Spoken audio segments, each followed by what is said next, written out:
Imagine this, the world just seconds away from total destruction. Nuclear missiles primed, fleets of warships on high alert, soldiers and civilians bracing for the end. October 1962, the Cuban Missile Crisis. For 13 days, the fate of humanity dangled by a thread. But in the suffocating depths of the Atlantic, aboard a single Soviet submarine, one man faced a decision that could have triggered the end of civilization. His name? Vasili Arkhipov. And with a single word, he may have saved over 100 million lives.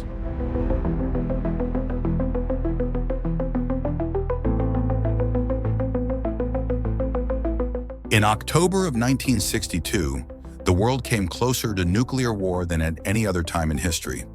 For 13 tense and terrifying days, humanity teetered on the brink of annihilation.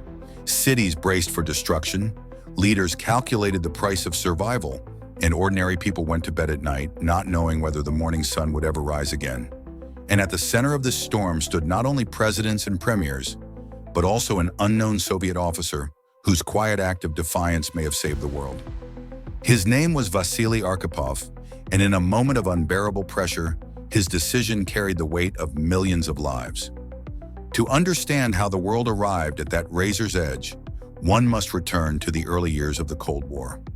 The Second World War had ended only 17 years earlier, but the uneasy alliance that had defeated Nazi Germany was already shattered.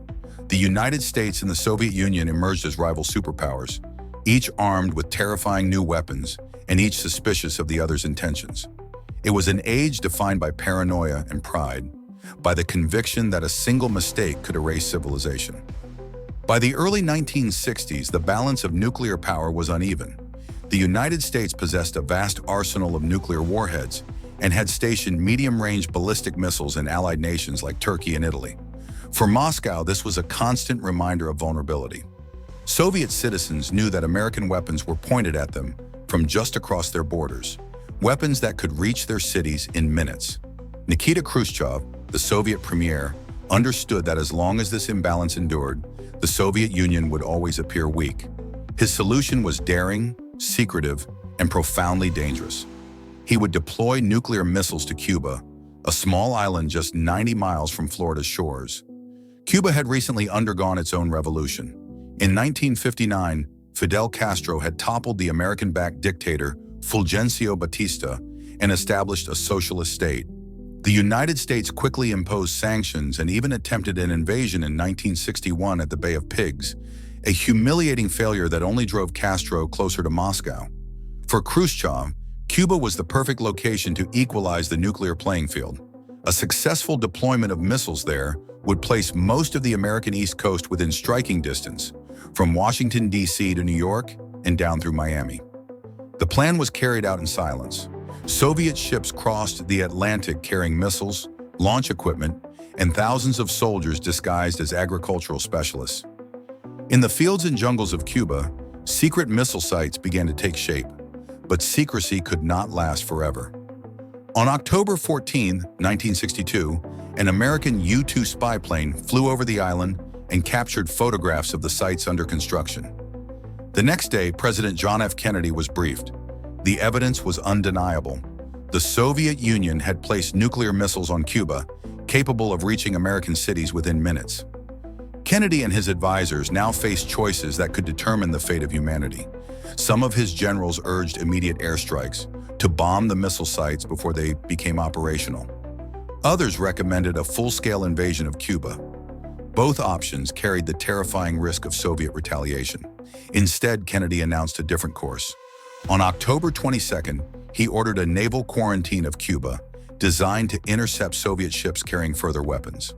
In a calm but stern televised address, he warned the world that any missile launched from Cuba against any nation in the Western Hemisphere would be regarded as an attack by the Soviet Union on the United States, requiring a full retaliatory response. The announcement reverberated across the globe. Ordinary people tuned into their radios and televisions, listening in stunned silence as they realized the world was on the edge of nuclear war. In American cities, families began to dig fallout shelters in their backyards. Schools conducted nuclear attack drills, children hiding beneath desks that would do little to shield them from a blast. Churches filled with worshippers who feared these might be their last prayers. The air was thick with dread, and for 13 days the planet seemed to hold its breath. As the blockade tightened, Soviet ships steamed toward the American line. On both sides, forces were placed on high alert. In the United States, more than 170,000 troops were mobilized, supported by hundreds of aircraft and a fleet of naval vessels. Across the ocean, Soviet missile crews worked feverishly to complete their sites in Cuba, while submarines prowled the waters, each carrying a weapon capable of ending millions of lives. It was a confrontation without precedent, and one misstep could ignite the world. The most dangerous moment came on October 27, later known as Black Saturday. On that day, events nearly slipped beyond anyone's control. A U.S. Navy task force enforcing the blockade detected a Soviet submarine lurking in the waters near Cuba. The vessel was the B-59, an aging diesel-powered submarine that had been submerged for days.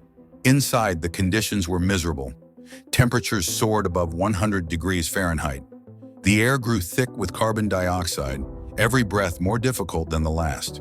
Communication with Moscow had been lost, leaving the crew isolated and uncertain of what was happening above. To force the submarine to surface, U.S. destroyers began dropping practice depth charges.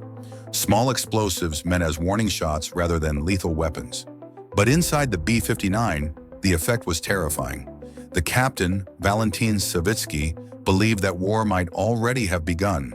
Convinced that his submarine was under attack, he ordered the crew to prepare their most powerful weapon, a nuclear-tipped torpedo. If launched, it would have destroyed the entire American fleet in the area. On board the B-59, launching a nuclear weapon required the approval of 3 senior officers: the captain, the political officer, and the second-in-command. The captain voted yes. The political officer agreed. That left only one man standing in the way: Vasili Arkhipov, the submarine's chief of staff. Arkhipov had already seen enough destruction in his life. Just a year earlier, he had been on another submarine, the K-19, when a reactor accident nearly killed the entire crew. He had witnessed men die from radiation poisoning, their suffering seared into his memory. Now, in this moment of unbearable pressure, with alarms sounding and tempers flaring, Arkhipov said no. His refusal to authorize the launch prevented a nuclear torpedo from being fired. It was a decision that saved millions of lives.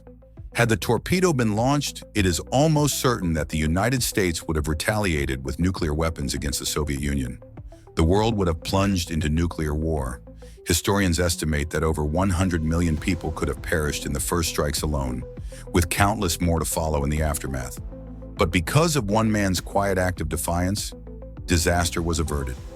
Meanwhile, diplomacy continued in secret corridors. President Kennedy's brother, Robert Kennedy, met with Soviet Ambassador Anatoly Dobrynin in Washington. Behind closed doors, they explored a compromise that could end the crisis without bloodshed. Publicly, the United States demanded that the Soviet Union remove its missiles from Cuba. Privately, Washington offered something more: a promise not to invade Cuba and a secret agreement to remove American missiles from Turkey. On October 28, 1962, Khrushchev announced that the Soviet Union would dismantle and withdraw its missiles from Cuba. The world exhaled in relief. The Cuban Missile Crisis, the closest brush with nuclear war in human history, was over. The aftermath left deep marks on all involved. For President Kennedy, his calm but firm handling of the crisis strengthened his reputation as a leader, though some critics argued he had gambled with humanity's future. For Khrushchev, the retreat was a humiliation that weakened his standing at home, and within 2 years he was removed from power. For Fidel Castro, the episode confirmed his role as a pawn in a greater struggle between superpowers, though he would remain in power for decades to come. And then there was Vasili Arkhipov. At the time, almost no one outside the Soviet Navy knew his name. His decision aboard the B-59 went unrecognized for decades. But historians now regard him as the man who may have saved the world. A single word, no, spoken in the suffocating heat of a submarine, prevented nuclear war. His act was not dramatic, not celebrated, but it was enough. The Cuban Missile Crisis stands today as the closest humanity has ever come to self-destruction. It was a moment when pride, fear, and misunderstanding nearly tipped the world into chaos. And yet, within that chaos, the fate of humanity rested not only in the hands of powerful leaders, but also in the quiet courage of a man few had ever heard of. The lesson endures. In a world armed with nuclear weapons, survival may depend not on strength alone, but on restraint, and on the choices of individuals who refuse to give in to fear. For 13 days in October 1962, the shadow of annihilation loomed large. But because of careful diplomacy, measured restraint, and above all the conscience of a single Soviet officer, the world was spared. And today, when we look back at those days, we remember the fragility of peace, the peril of pride, and the enduring truth that sometimes history itself can turn on a single decision.